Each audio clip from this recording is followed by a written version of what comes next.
Bienvenidos a todos y todas, soy David Gómez y esto es Ciclismo de ayer y de hoy, un podcast que habla de ciclismo sin filtros. Paula Blasi, después de su actuación en las Ardenas, ya comenzó a despuntar y a estar en el imaginario de todos los aficionados al ciclismo, sobre todo los españoles, porque veían en ella pues a un portento de chica y a una corredora que podría hacernos soñar con grandes cosas. Lo comenté en la previa, que tenía ganas de soñar y que por eso la ponía en el top 5, pero también dije que con las Starlist que había, cuidado que no se metiera en un podio. Yo creo que no me imaginé nunca que pudiera ganar, porque por delante había corredoras como Anna van der Breggen, había corredoras como Kasia Niewiadoma. Yo confiaba en que ellas hicieran su trabajo y con la experiencia que tienen como corredoras, pues se llevaran parte de la gloria de la carrera. Y lo que no me esperaba, o pensaba que podría haber algún tipo de duda, es que Paula Blasi, sin la experiencia que tienen las otras en pruebas de una semana, pudiera aguantar el nivel como lo ha aguantado hasta el final, hasta el último momento, hasta el Angliru, para llevarse la Vuelta femenina. La verdad es que es para quitarse el sombrero, el carrerón que ha hecho desde el primero al último día Paula Blasi y cómo ha sabido gestionar los esfuerzos, los tiempos, los ataques y la verdad, ahora ya no es soñar, ahora es una realidad.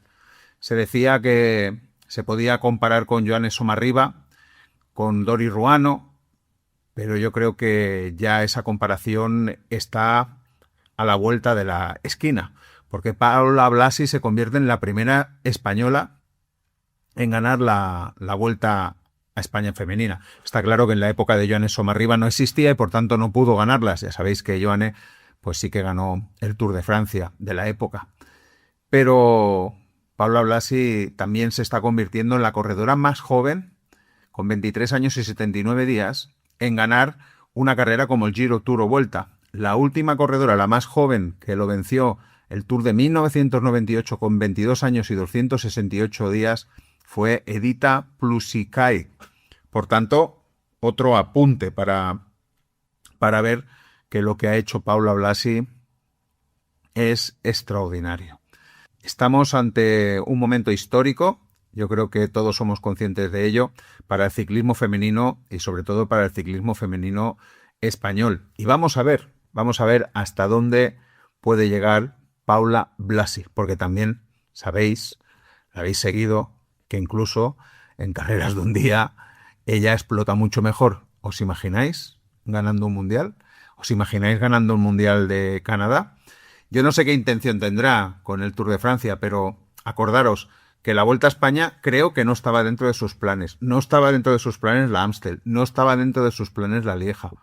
Todas esas carreras, la Flecha, no estaba dentro de sus planes. Y al final, todas esas carreras entraron en sus planes, básicamente porque Lisa Longo Borghini pues no pudo entrar en esos planes.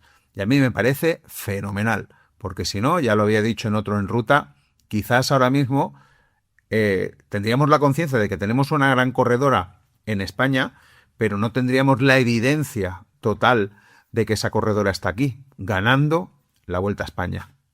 Me diréis que la Starlist quizás pues estaba descafeinada. Pues no sé qué deciros, quizás sí, faltaba Denny Böllering o quizás alguna que otra corredora, pero veríamos a ver también con Denny Böllering, tal como ha trabajado Paula Blasi, tal como ha subido el Angliru, cuidado, porque lo ha hecho de una forma extraordinaria. Estamos en el En Ruta, en un En Ruta especial que seguramente no se hubiera grabado, porque ya sabéis, los que seguís al podcast, que cada día estoy haciendo la crónica de la etapa del Giro de Italia y que cuando eso sucede, el En Ruta desaparece de la parrilla de ciclismo de ayer de hoy, pero ya os prometí, os dije que iba a hacer un En Ruta especial sobre la Vuelta femenina. Y más especial no puede ser después de que haya ganado Paula Blasi. Por tanto, en ruta hablaremos ya de la Vuelta a España femenina, luego haremos un repaso muy rápido por la actualidad. Esta vez no vamos a hablar de otras carreras y nos iremos directamente al menú para que sepáis que viene la semana que viene. Y ya os avanzo que la semana que viene no habrá en ruta, porque en principio es lo que digo, ¿no? Cada día la crónica del Giro de Italia y luego los días de descanso, los lunes, un especial para los fans, para aquellos que mes a mes están apoyando con su dinero el proyecto de ciclismo de ayer y de hoy y que están apoyando todo el trabajo, el tiempo y la dedicación que hay tras este podcast. Todo explicado, comenzamos.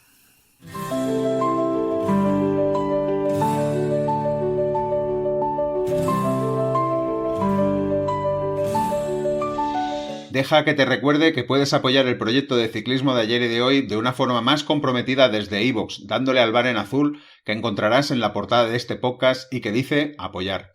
Haces clic y allí decides qué cantidad quieres aportar cada mes para apoyar al proyecto.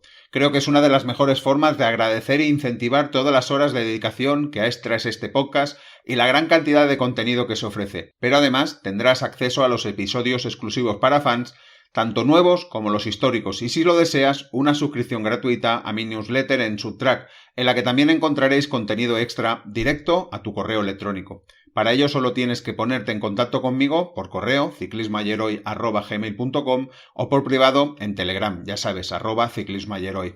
Desde ya te doy las gracias por tu confianza.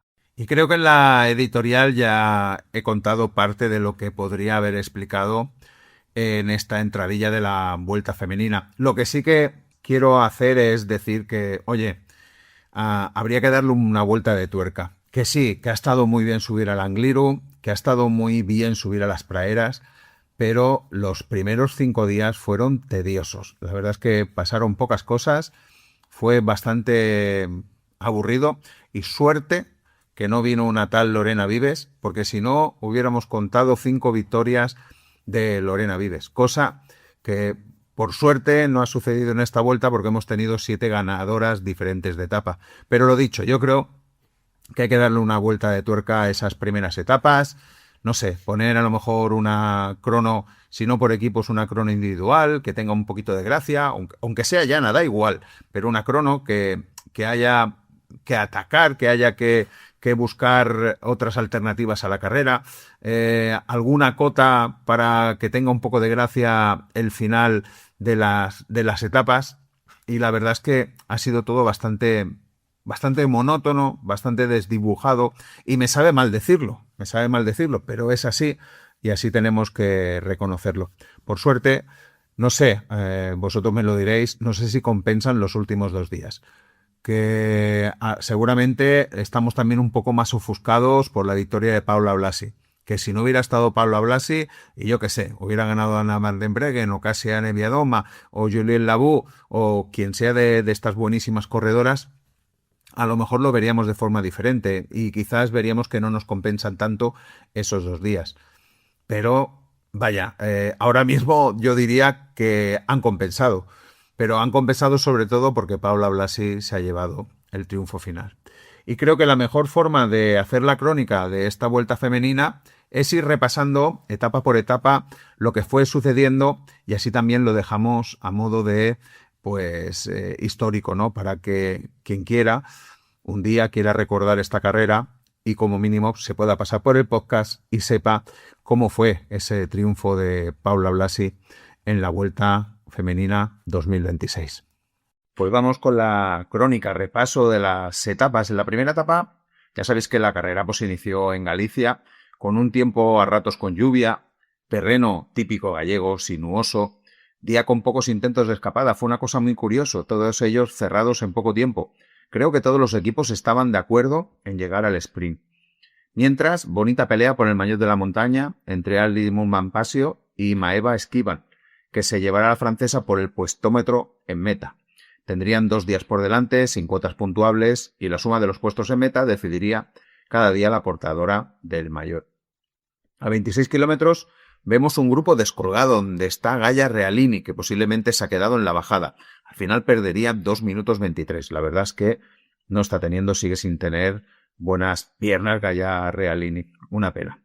Por el sprint bonificado ya vemos a Franziska Cott, que pasa la primera con toda la intención de luchar por la etapa y ponerse líder. Aquí consiguen sus primeros 6 segundos bonificados. A 8,4 kilómetros, una caída importante, porque vemos 5 corredoras cayéndose y entre ellas Marianne Vos. Al final se puede levantar y no sabemos hasta el día siguiente que debería abandonar. Realmente una baja muy importante para la Vuelta a España, porque Marianne Vos venía a completar alguna que otra victoria más y así ponerse como la corredora con más victorias en la Vuelta a España en su historia. Quizás no sería su intención, pero esa estaba ahí, esa estadística. Sí que es cierto que en esa misma etapa tira seguramente de coraje, de experiencia, de buena corredora como es, y con la ayuda de Lienke Neugen llegará al grupo para poder incluso disputar el sprint. Pero claro, el trabajo es enorme, el esfuerzo es enorme y le pasará factura. La caída, como digo, es a 8,4 kilómetros y consigue entrar en el grupo a 1,8 kilómetros. El final picaba un poco hacia arriba, 300 metros, se lanza y vemos como Noemi Ruck no tiene rival. Victoria para la suiza, sexta victoria profesional, tercera del año, tras la etapa y la general del Santos Tour Down Under, y todo pintaba muy bien para la suiza. Cuarta corredora suiza que gana una etapa en la Vuelta a España. Segunda, Aria Lotte Kopecky, que empezaba su Vía Crucis. Tercera, Franziska Cott. Cuarta, Kasia Niewiadoma, que no pudo pillar bonificación. Al final, Marianne Vos sería séptima y, como digo, abandonaría al día siguiente. Noemi Ruck era la nueva líder de la carrera. Segunda etapa, de nuevo, un día con algunos intentos de fuga, pero ninguno consigue su objetivo. A 71 kilómetros tenemos el tercer abandono de la carrera. Elia Willy, del Leaf Jacob, que partía en mi previa como una posible top 15. Ayer ya había perdido tiempo en la primera etapa y está claro que no andaba bien. A 66 kilómetros, la escapada más importante del día, con Caterina Schred, Andrea Casagranda, Julia Van der Velde, Marieke Med y Lea Rondel. Superarán por poco el minuto de ventaja. A 29 kilómetros pasarán por delante del sprint bonificado, con lo que no tendrá repercusión en la clasificación general. A 21 kilómetros se pone el líder a tirar del grupo y a 27 kilómetros son cazadas y tenemos ya una nueva carrera. A 26 kilómetros vemos a Franziska Cott saliendo al ataque de Lauretta Hansson y tirando del grupo, muchas aceleraciones delante del grupo, lo que provoca una media de 46,6 kilómetros en ese momento, en esos 10 minutos. Pero ninguna consigue despegarse del grupo. El látigo es importante, son varias las corredoras que se van quedando. Pero la velocidad sigue subiendo. Los siguientes 10 minutos serán 51,6 kilómetros hora. A 13,5 kilómetros, ataque interesante de Catherine Aleleu del 1X. A 12,8, caída también importante de esta vuelta, porque es una caída. Noemi Ruck, la líder, hace un afilador y se pega un buen costalazo. La verdad es que mucha mala suerte para la corredora. Tendría que abandonar y el parte médico es posible fractura de húmero derecho en la zona proximal, luxación de hombro derecho y procontusiones en cadera, abdomen y ambos miembros inferiores. Al final, resumiendo, se jodió un hombro roto. A 10 kilómetros Movistar tirando del grupo. La escapada, que ya casi nos hemos olvidado, de Catherine Alereu, lleva 12 segundos de ventaja. Y el final de carrera, se ve la carretera brillante, porque está mojada. A 6 kilómetros ese de Ward lo tiene claro y controla el grupo. Además, eliminada Noemi Ruck, todo a favor de Lotte Kopecky, y además hay que cerrar el hueco de la escapada. A 2,7 kilómetros Anna Van der Breggen llevando el grupo, pero vemos que Lotte Kopecky está muy atrás en vez de estar a su rueda, justo en el momento que cazan a la escapada. Están haciendo una subida de 2,5 kilómetros al 5%, no puntuable. A 1,7 kilómetros en esa subida lo intenta Paola Blasi, reacciona Kasia Niewiadoma. El grupo se estira mucho, es un ataque de mucha fuerza y rompe el grupo. Se forma un grupito con 5 corredoras. Está Paula, está Kasia, está Liper, está Anna Van der Breggen. A 1,2 kilómetros se frenan, no le dan continuidad a ese ataque de Paula. Una lástima porque a mí me parecía que era un buen ataque. Se llega al sprint, Lotte Kopecky muy atrás en la subida repecho y en la posterior aceleración. A 400 metros Van der Breggen coloca en buena posición a Lotte Kopecky, es decir, Van der Breggen tira una pasada de Lotte Kopecky y la pone en posición de conseguir posiblemente su primera victoria. Tiene un sprint franco, pero de forma incomprensible se abre un poco para adelantar a su compañera y se toca con la a postre ganadora Shari Brosut del AGS Insurance. Kopecky comentó al final que todo fue un problema con el cambio y que se le salió la cadena. Lotte Kopecky sería sancionada con una tarjeta amarilla y relegada al último puesto del grupo. Y como decía, primera Shari Brosut, la corredora, la verdad, muy emocionada por esa victoria, es la más importante de las tres que tenía. Además, ella recuerda de dónde venía. Es una buena sprinter y más en grupos seleccionados. Segunda, Franziska Kotz, que gracias a las bonificaciones sería la nueva líder de la carrera, haciendo más redonda esta temporada 2026 que está haciendo. Y tercera, para sorpresa de todos, Evita Musi, que se cuela en ese sprint. Nos vamos a la tercera etapa. Se llegaba a Coruña, terreno quebrado, sobre todo en los últimos kilómetros. Esta vez sí que se dejó la escapada porque nada, se habían disputado 2 kilómetros cuando Felicity Wilson Haverden del Lidl Trek y Sterre Berloet del Lotto se escaparon. Durante varios kilómetros estuvieron persiguiendo sin éxito un grupito de corredoras. La diferencia de las escapadas pasará con poco de los 4 minutos y detrás UAE, Visma y 1X empezarán a controlar el tiempo. A 79 para el final, el equipo del líder, FDJ, toma el control de la persecución y la diferencia empieza a bajar. A 61 para el final, susto, porque se van al suelo Urza Zigar, pero sobre todo Paula Blasi. Por suerte, se van a un margen de la carretera donde hay hierba y eso hace que no se hagan daño. A 31 kilómetros, Berloet no puede seguir el ritmo y será cazada. A 17 kilómetros pasa la escapada y Lotte Kopecky le gana el sprint a Franziska Kotz. Kopecky sumará 4 segundos, Franziska Kotz 2. A 15 kilómetros se acabará la aventura de la escapada y justo cuando se acaba es Pauline Ferrand-Prévot en una pequeña subida de 2 kilómetros al 5,4% no puntuable quien hace una aceleración. Y el contraataque es de Kasia Nemiadoma. Con ese tirón se quedan, 13 corredoras delante. Podríamos, si tuviéramos la lista, sabríamos las mejores corredoras que han llegado a esta Vuelta a España. El pelotón se rompe en varios trozos. En la bajada se va reagrupando, aunque se van produciendo aceleraciones que hacen que se estira y se rompe el grupo. A 12 kilómetros, ataque de inteligencia de Kristin Fauner. A 7,6 kilómetros es atrapada, pero durante esos 5 kilómetros puso al grupo en jaque. A 6,9 ataca de nuevo Neviadoma en otra subida cortita. Kopecky lo pasa mal, pero con los parones vuelve a entrar. A 4,1 aceleración de Mavi García en la entrada del empedrado que tienen que pasar. A 2,1 llega el momento decisivo porque es el ataque de Cedrine Cherbaul del EF. Venía tras un ataque de su compañera Alice Tower que ella hace el contraataque, por tanto muy buena la jugada de EF. El ataque le servirá para ganar al pelotón por 4 segundos, donde Kopecky vuelve a hacer segunda y tercera Cesara Van Damme, que aquí en estos sprints así seleccionados se le da muy bien, y quinta Paula Blasi haciendo un buen puesto final. Franziska Kotz seguirá de líder por 2 segundos frente a Lotte Kopecky gracias al bonus del sprint bonificado. Mal día para Maeva Skibian y Juliette Labou, que eran 2 corredoras que yo creía que podían estar bien los últimos días porque se dejan 1 minuto 41. En esos que os decía, en esos estirones que pegó el grupo, pues en una de ellas se lo lleva. Y para Cedrine Cherbaul, la primera victoria UCI del año, llevaba casi un año sin ganar, desde el Nacional de Crono.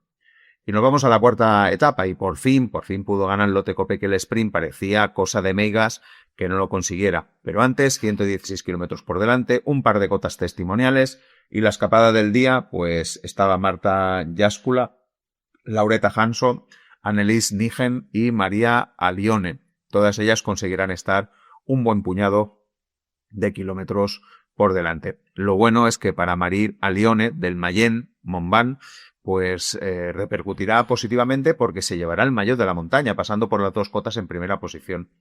Irán cayendo una tras otra, gracias también en parte al impulso de ese The World que irá cazándolas. A 2,6 kilómetros es cuando se acaba la escapada y las 2 últimas supervivientes son Lauretta Hansson y Marta Jaskula. Se llega al sprint en un pequeño ascenso y Liane Lippert comanda el grupo y se puede decir que hace de la mejor lanzadora de Lotte Kopecky, que se pone a su rueda muy inteligentemente.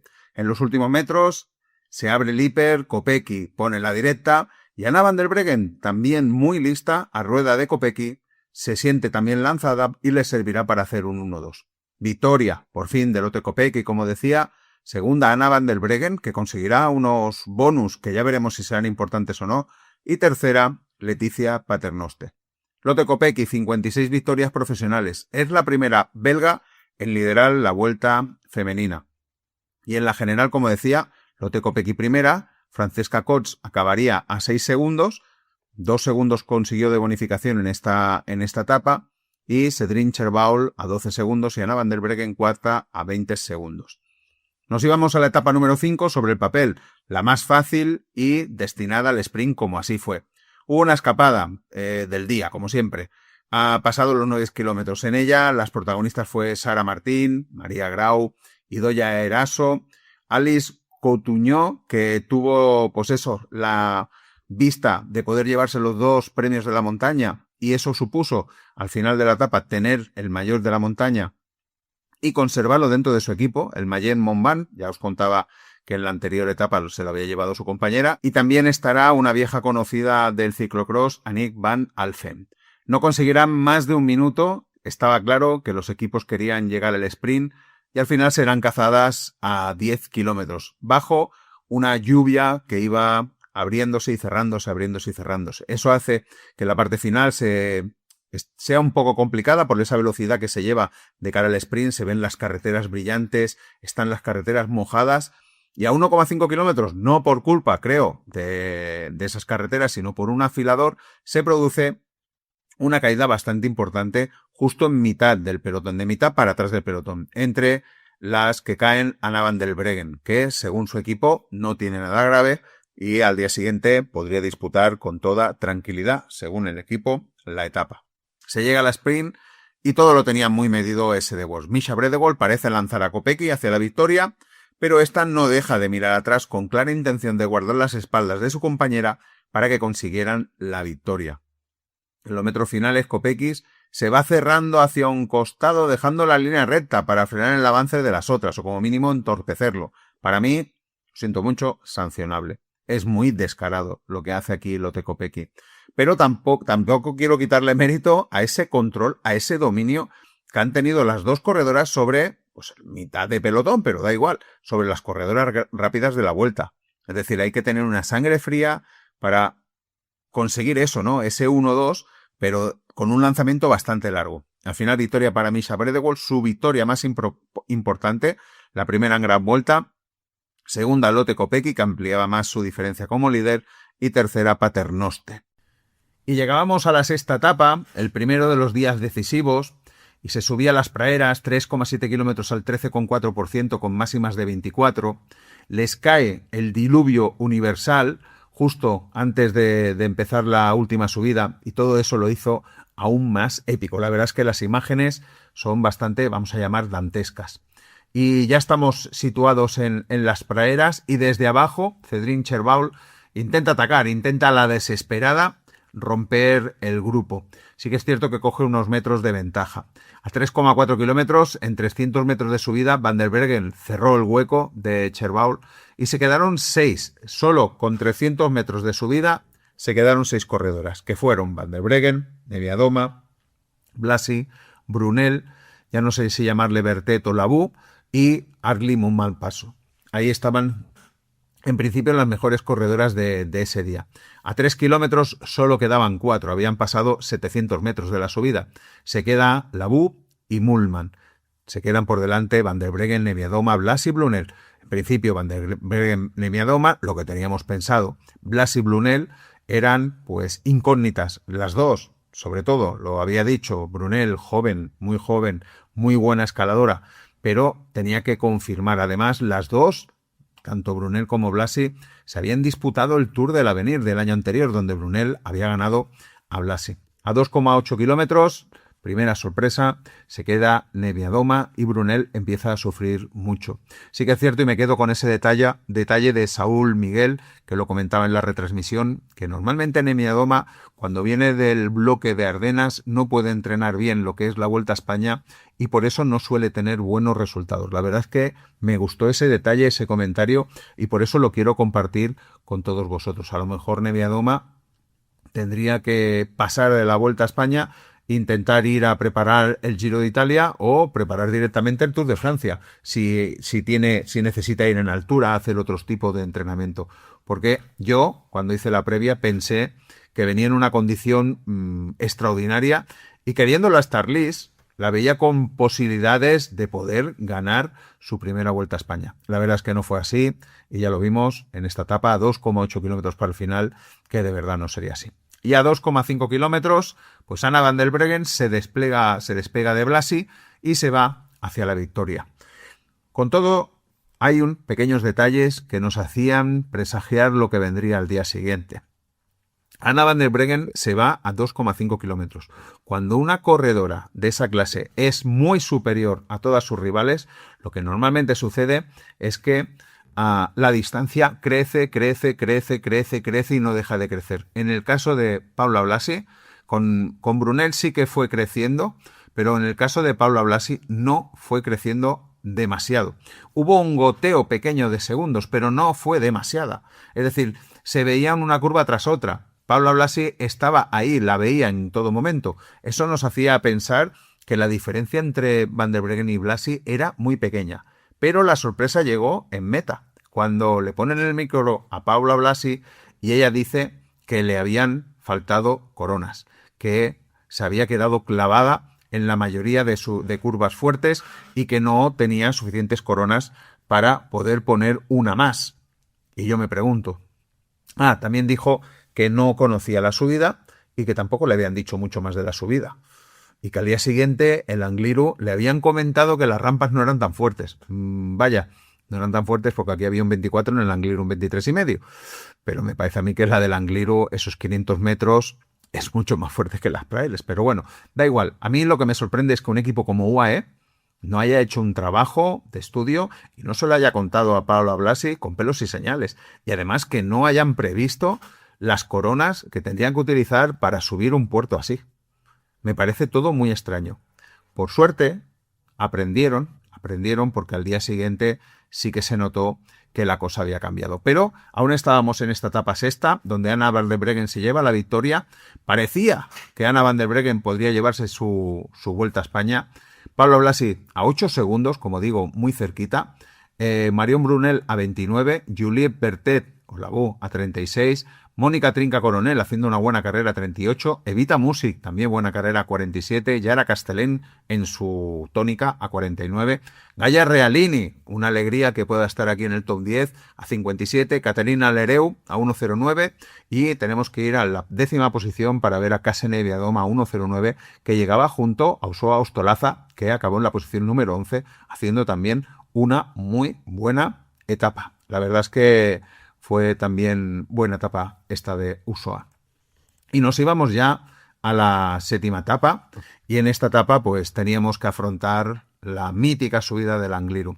Allí llega, pues las primeras estribaciones ya en el hiper se queda en solitario, venía de haber atacado con un grupito, y empieza la subida se puede decir, con 1 minuto 35 segundos. Muy curioso porque empieza la subida con 1x tirando para Caterina Lereu. Y pregunto yo, sí que tenían confianza, ¿no?, en la corredora noruega. A 8,5 kilómetros del final ya vemos a Pauline Ferrand-Prévot que se queda. Aquí lo comentamos. La verdad es que no ha sido su vuelta. Yo también dije en la previa que la ponía por nombre dentro de ese top de la vuelta, pero que ella misma había confirmado que casi venía a entrenar. Lo que pasa es que, claro, siempre hay la pequeña duda de si va a ser así o no. A 6,6 kilómetros, mira, una buena acción de Gaia Realini, porque es la que petardea casi la carrera, porque estira el grupo. Y a 6,2 kilómetros, atención, a 6,2 kilómetros, Petra Stiannik se pone delante del grupo y, eso sí, en primer ritmo, y ahí comienza la selección de verdad. Se quedan con Cavalar, Blasi, Labú, Brunel y Van der Breggen. Esas son las que se quedan con Petra Stiannik.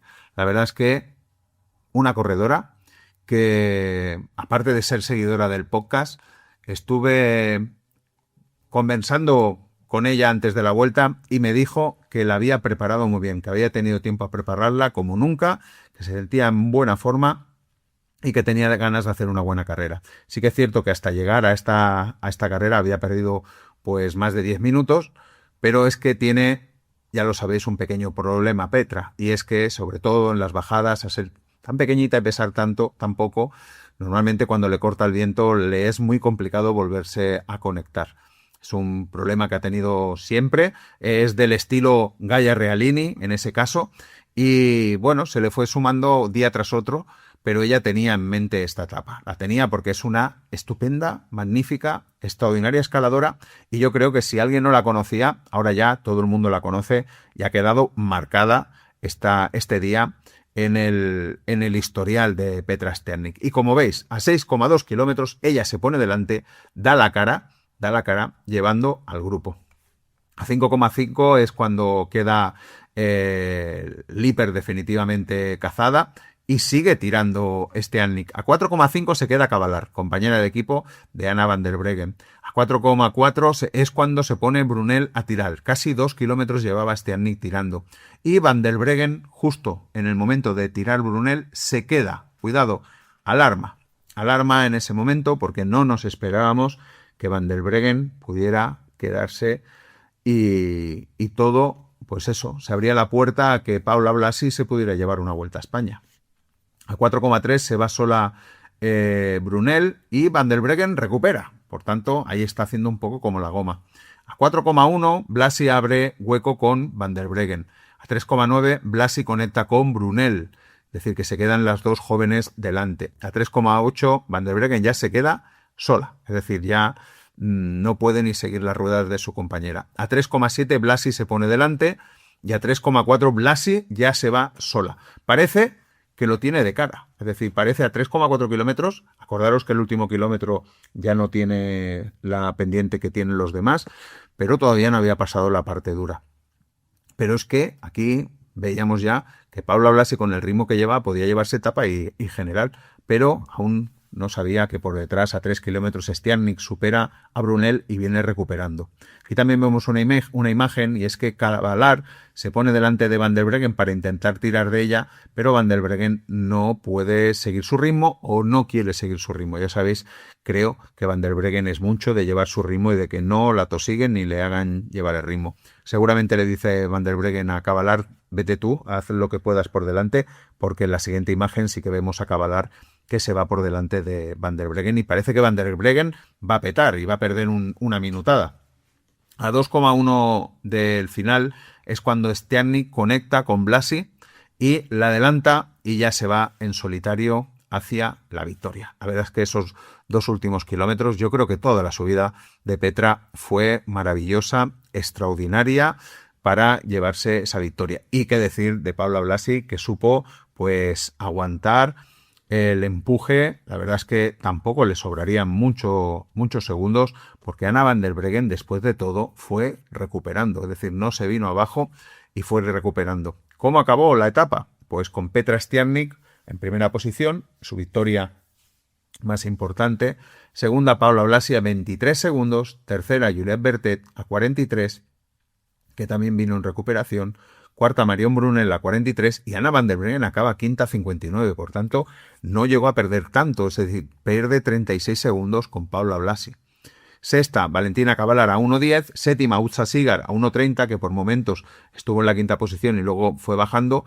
Muy buena otra vez la etapa de su Ostolaza a 1.41, octava. Bárbara Marcotti, novena a 1.56. Nienke Winke, décima a 2.13. Y Kasia Niewiadoma acabó en la posición número 11 a 2.16, con Gaia Realini en la posición número 12 a 2.25. Eso nos daba una general con Paula Blasi primera, Anna van der Breggen a 24 segundos, Marion Brunel a 49 tercera y Usoa Ostolaza cuarta de la Vuelta a España a 2.31. Por tanto, carrerón de Usoa, confirmación de que es una grandísima también escaladora. Quinta, Juliette Berté a 2.36, sexta Uza Zigar a 2.43, séptima Mónica Trinca Colonel a 2.51, octava Kasia Neviadoma a 3.03, novena Bárbara Malcotti a 3.50 y décima Evita Music a 3.55. Y eso fue lo que dio de sí esta vuelta femenina, que la verdad, como decía, 5 etapas, vamos a decir casi para olvidar, 2 etapas finales o como mínimo las últimas 2 subidas para enmarcar. Vamos a ver qué nos depara el futuro a corto y medio plazo y seguimos soñando con un mundial, quizás.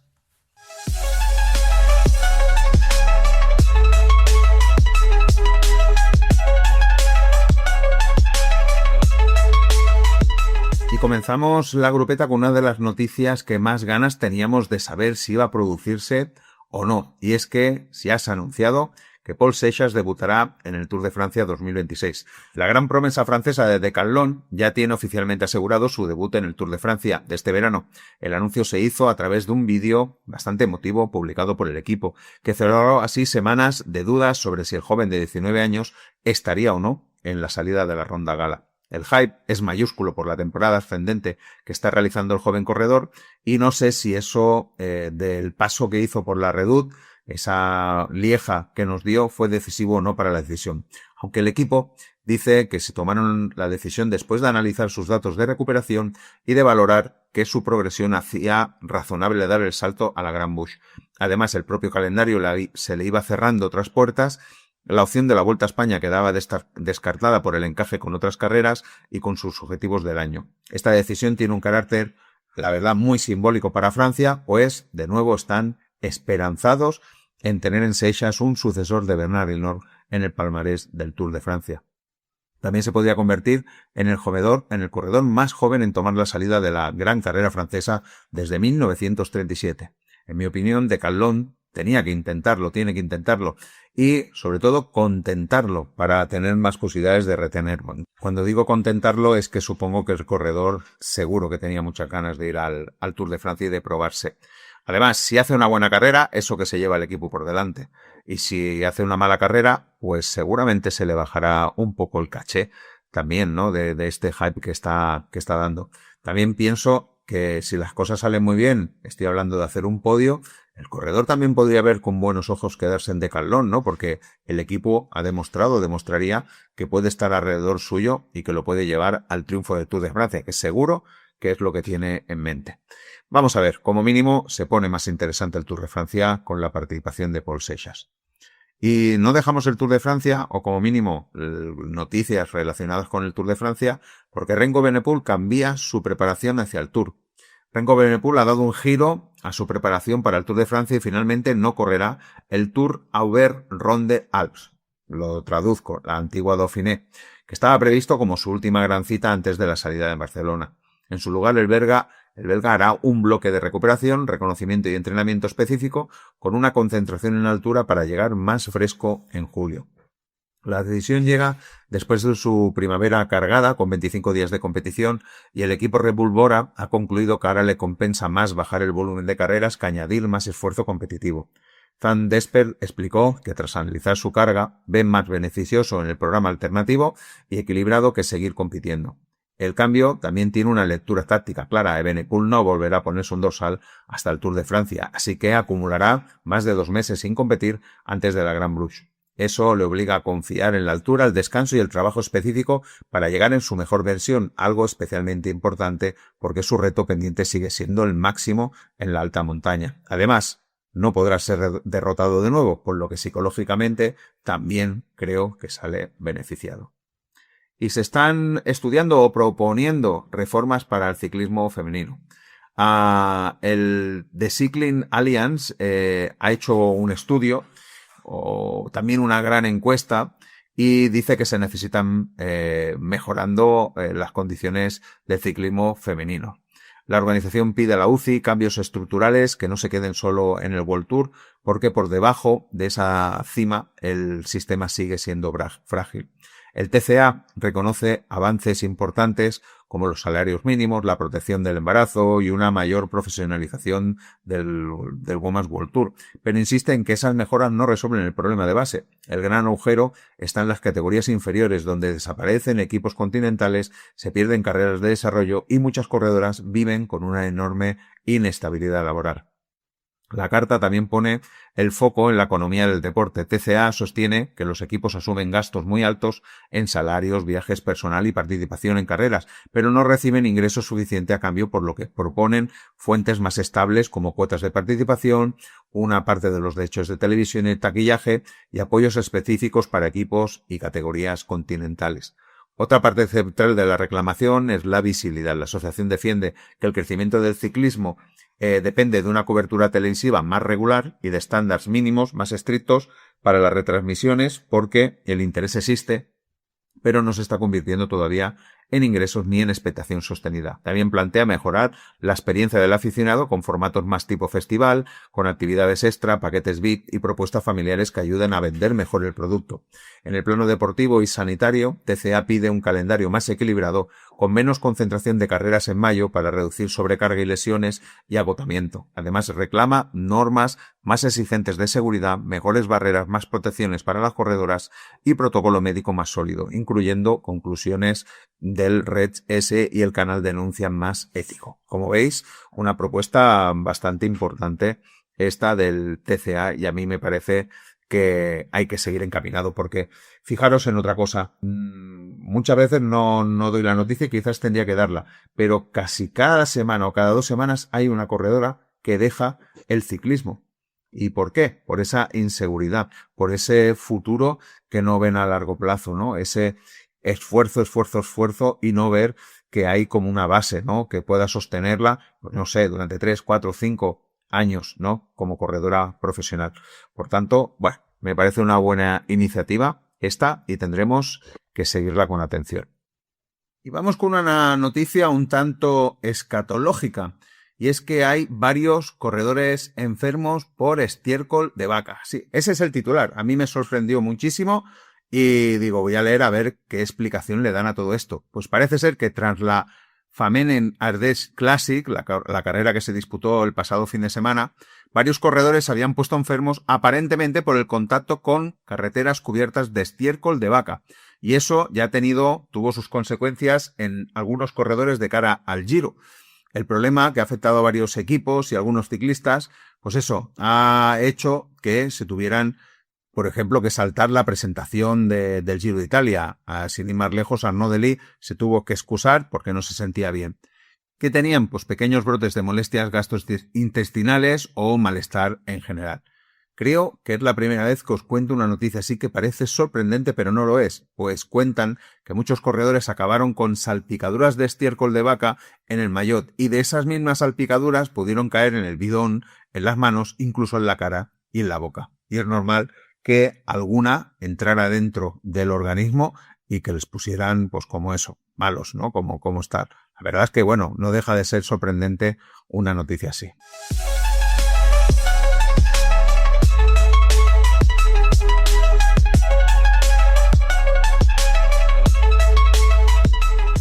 Y os había dicho que no iba a hablar de otras carreras, pero al final me ha sabido mal no hacerlo, y si queréis, nada, a modo de rápido resumen, vamos con algunas de las carreras que han sucedido. Y una de ellas es el Tour de Grecia, el Tour de Hellas, que ha ganado el corredor Vladak Jesek, de un equipo del Karpes, ese equipo checo que también ha sido cantera de buenos corredores. 21 añitos para este corredor, y estoy viendo, pues eso, que es su primera victoria. Es su primera victoria. Ha ganado esta carrera sin haber acabado ganando ninguna etapa. Así que es cierto que en la etapa número 3 y 4 acabó segundo y tercero. Por tanto, no sé, corredor a seguir, Vladak Jesek. La noticia sería que Domenico Pozzovivo, que estaba por aquí, ha acabado segundo y sigue sumando puntitos para el Solution Tech. Tercero ha acabado Colin Stusin del Boral Tech a 12 segundos, Domenico Pozzovivo a 11, y si queréis, Jesús Herrada del Burgos sexto, José Manuel Díaz octavo, y ya tenemos que irnos a la posición número 11 para encontrar a Chomin Juaristi del Euskaltel. Las etapas fueron ganadas, la primera por el corredor belga Mathis Abons, que ganó al sprint y le ganó a Georgios Boulas del Burgos, por tanto ahí perdió una oportunidad el Burgos. La segunda etapa la ganó, cómo no, Dusan Rajovic, que sigue sumando para el Solution Tech. La tercera etapa la ganó Jelle Joannick del Unibet, también al sprint, por tanto ahí dándole una victoria a Unibet. La cuarta etapa, Lorenzo Masciarelli, que llegó escapado de la carrera del MBH Balan. La verdad es que le está saliendo bastante bien también la temporada a este equipo. Y la quinta etapa también se disputó al sprint y ganó Mats Andersen del Sun Club y le ganó a Dusan Raskovic. Por tanto, le quitó una de las etapas. Más cosas que han pasado. Por ejemplo, hoy se ha disputado el trofeo Martin Vignans femenino que ha ganado Gladys Versuelen-Wild, es decir, experimentada corredora que ha aprovechado la Starlist para llevarse esta victoria 1.1. En el Grand Prix du Morbihan ganó, ¿quién no? Benoît Connefra, que con esta era su cuarta victoria en esta carrera. En el Grand Prix de Morbihan femenino, aquí se llevó Elien Jansen, que sigue sumando victorias este año. Era para mí la favorita para ganar la carrera. Antes se había disputado la Classic Morbihan con una Starlist un poco más flojilla, pero aquí ganó Abigail Miller, una corredora del equipo de desarrollo de UAE, y estuvo a puntito de ganar Eva Anguela. En la foto finish casi se vio del Cantabria Río Meira. Por tanto, buenísimo este puesto para Eva Anguela en una carrera 1.1. ¿Y qué nos quedaba? Creo que solo nos queda el trofeo Bro León, que como siempre, carrera disputadísima, carrera donde ha habido ataques, contraataques, pinchazos, de todo ha habido otra vez. Y ha habido pues una relativa sorpresa, porque Filippo Frioleri, del Team Visma, ha hecho un ataque a unos 3 kilómetros del final y le ha servido para llegar justo a meta, justo para que lo atrapen los que venían detrás sprintando, un grupito de 10 corredores que estaba encabezado por Alexis Renard del Cofidis, que ha quedado segundo, Lewi Aski, que ha acabado tercero. Aquí uno de los favoritos, bueno, favorito, no porque esta carrera se le dé bien, sino por el punto de forma, Benoît Connefra ha acabado en la sexta posición. Y creo que las tenemos todas más o menos repasadas. Por tanto, nos vamos ya a hablar de el menú de la semana.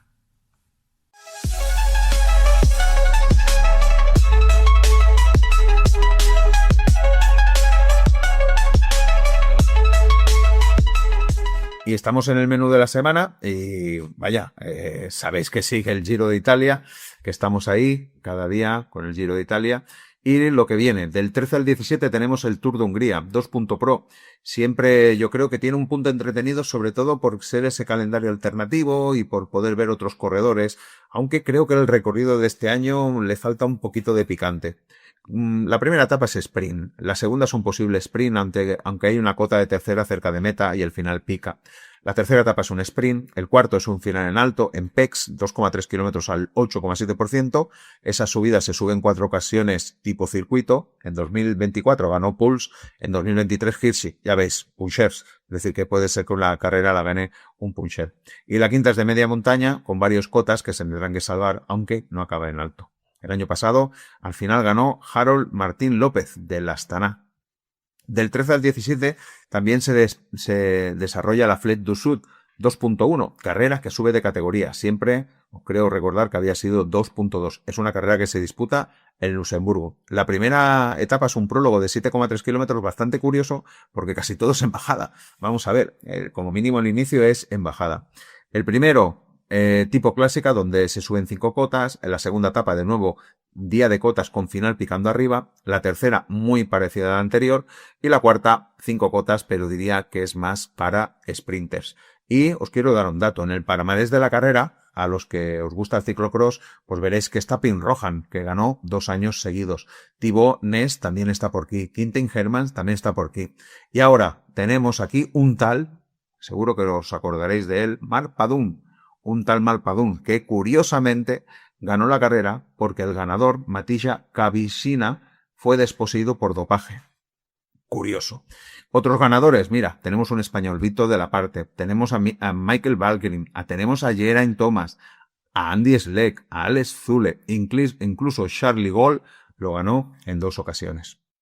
El día 13 tenemos carrera femenina 1.pro Navarra Woman Elite Classic, anticipo de la Ichulia femenina, recorrido parecido al del año pasado con 9 cotas que se tienen que salvar, y el año pasado no hubo manera de romper la carrera y se la llevó Kat Ferguson. El día 14 Lotte Circuit de Balloni 1.1, el año pasado no se disputó, típica carrera con pequeñas cotas, muchas veces no da para romper la cadera como fue en 2024 donde ganó Arnaud Delis. Y del 15 al 17 tenemos la Ichulia Woman, que es una carrera World Tour femenina. La primera etapa son 6 cotas, una muy cerca de meta, pero se podría romper el grupo mucho antes porque los porcentajes algunos son muy interesantes. La segunda, típico terreno rompepiernas del País Vasco, no tan dura como la primera, pero de nuevo una cota cerca de meta que puede dar mucho juego. Y la tercera, yo creo que la más decisiva, se sube Jaizkibel, aunque lejos de meta, y sí que se sube Mendizorroz a 10 kilómetros de la meta, que será, yo creo, decisiva. El año pasado Vollering le metió un buen puñado de segundos a sus rivales en esta misma etapa para ganar la carrera.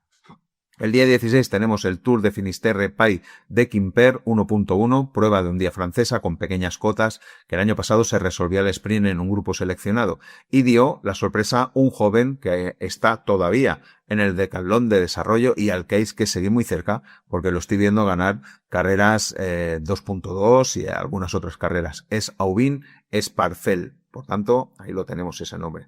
El día 16 también tenemos la Sigma Omloop de Kemper Ladies 1.1. Es una carrera para mujeres rápidas, tiene tramos de pavés, pero lejos de meta y que no suelen, tener más problemas. El año pasado hubo una sorpresa con la victoria de April Tracy, británica del Team Cup Resol Continental, que se la llevó por delante de todas las demás. 17 del 5, Run and Call 1.1, prueba alemana para sprinters. El año pasado la ganó Matthew Brennan. Y la última carrera que os quiero comentar, el 17 de 5, Blushes de Aule-Chateaulin 1.1, carrera con subidas y bajadas constantes. El año pasado rompió el sprint Lewis Aske. Muy bien, y llegamos aquí al final del En Ruta. Y os quiero decir que durante la disputa del Giro de Italia no creo que vaya a haber más en rutas. Ya los tendremos a la finalización del Giro. ¿Por qué? Porque entre el trabajo que va a dar el día a día, el hacer cada día la etapa, y luego el día de descanso, normalmente lo que he hecho es como una pequeña reflexión sobre todo lo vivido durante la semana. Yo creo que es bastante contenido para subir. Si hay alguna noticia importante, está claro que en el día a día la vamos a comentar, incluso si hay alguna carrera importante, o nos pasaremos muy rápido por las victorias si hay alguna que se puede destacar, incluso en esa reflexión que haría al final de la semana. Iremos viendo. Solo quiero poner por anticipo que a partir de ahora hasta que se acabe el Giro de Italia, pues nada, no habrá más en ruta. Y nada, agradeceros vuestro tiempo, que habéis llegado hasta aquí, vuestra compañía. Espero que también os haya acompañado vosotros este podcast, que os haya servido, como siempre digo, para entreteneros, para recordar o incluso para saber alguna cosa que no pudisteis leer o ver o se os pasó por alto. Simplemente con eso ya me doy agradecido. Y si es así, ya sabéis, me dejáis un like y yo súper agradecido de verlo. No me enrollo más. Sed felices, disfrutad del ciclismo. Chao, chao.